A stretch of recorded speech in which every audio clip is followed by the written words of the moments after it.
Good morning, welcome to a morning review on Thursday, 26th of March. This is Kim Watson speaking for Easy Trader. Okay, looking at the euro dollar first, and yesterday we managed very much an inside bar day. We are just sort of consolidating. You can see it wherever you look at it on the 4 hourly here. We've got this wedge sort of pattern going on. Generally, when it's in an upward trend, you would expect a break to the upside and a continuation. If we do see some sort of movement, push to the upside, have some upside targets. Really we're looking at the prior highs there. That will come just short of the 4 hourly 200, so the sort of next sort of resistance area. But certainly points to be watching for if we do push up that way.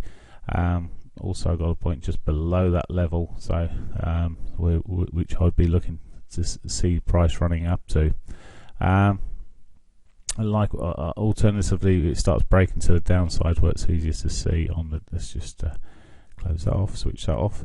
If it starts breaking to the downside, gets below its trend line here and daily pivot, I would be potentially looking for towards yesterday's lows there and 1.09 sort of area, that sort of region, the S1 area.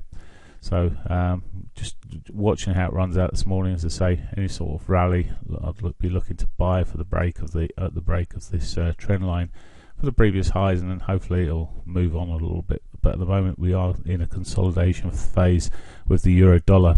There is a speaker, US FOMC speaker, Lockhart, speaking at 1 o'clock today. That could, again, like yesterday, we had a speaker coming on just around midday, mid-morning, wasn't it? It gave us a bit of a push, and then some other US news that just gave it a push up yesterday. We could see similar today. Looking at 1 o'clock, maybe we get a push around that time, or some volatility around that time at least. So be careful with that. Okay, that's euro dollar. Not much else to say on that. Pound dollar, we do have news out this morning. We've got retail sales this morning at 9:30, and also we've got the UK FPC statement, so Financial Planning Committee statement that comes out at 9:30, which could gain some volatility. Retail sales, it's easy, it's a simple number. The data within this statement may take a little bit longer.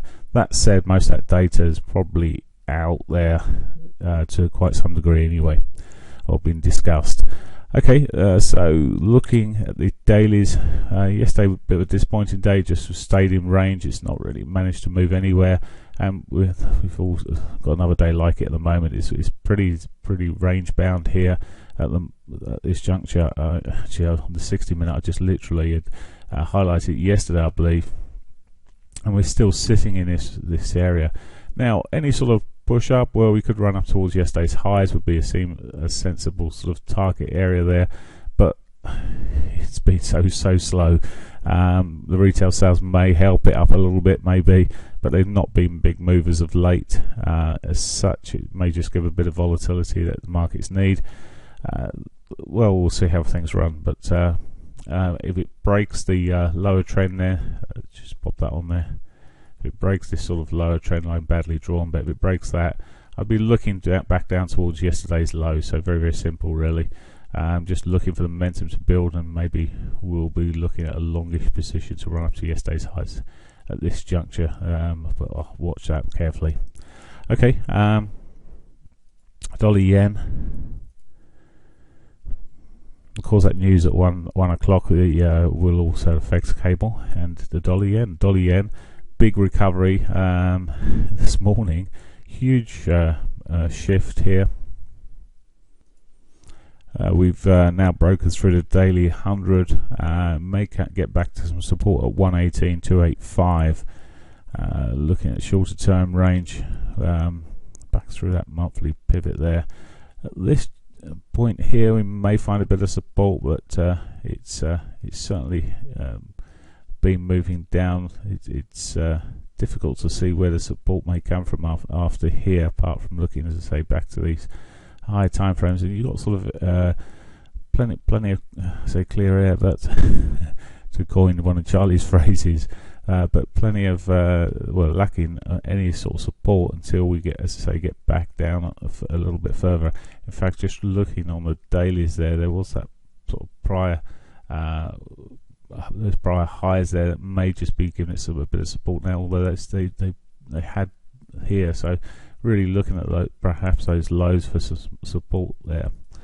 Okay, so the dollar does look weak against the yen there, but we have had this sort of spike in oil with the situation in with Saudi joining in the fight against Yemen.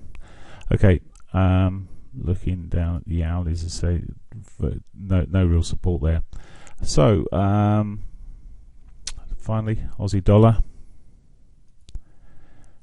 And the Aussie dollar is a little bit weaker than some of the European currencies here. It's